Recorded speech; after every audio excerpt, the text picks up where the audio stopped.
वीज पडून मयत झालेल्या स्वर्गीय विलास गायकवाड यांच्या कुटुंबियांची सांत्वनपर भेट देऊन राज्य सरकारतर्फे मदत मिळवून आश्वासन माननीय खासदार भास्करराव भगरे यांनी दिले आहे।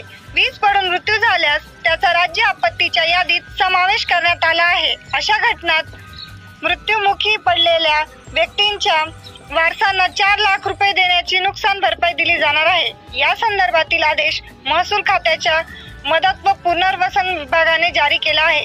राज्यात पावसाळ्यामध्ये वीज पडून मृत्यू होण्याचे प्रमाण वाढले आहे। मात्र राज्य आपत्ती प्रतिसाद निधीच्या मानकानुसार वीज पडून होणाऱ्या मृत्यूचा समावेश नैसर्गिक आपत्तीच्या यादीत नव्हता। त्यामुळे मरण पावलेल्या व्यक्तीच्या वारसदारांना मदत आपत्ती व्यवस्थापन प्राधिकरणाने 31 मे रोजी झालेल्या बैठकीत वीज पडून झालेले मृत्यू ही राज्य आपत्ती म्हणून घोषित करण्यास मंजुरी दिली आहे।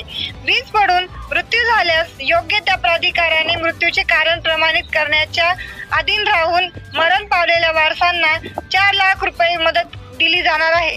केंद्र शासनाच्या नैसर्गिक आपत्तीच्या सुधारित व निकष दरानुसार ही मदत राज्य आपत्ती प्रतिसाद निधी आणि पुनर्वसन विभागात मार्फत केली जाणार आहे।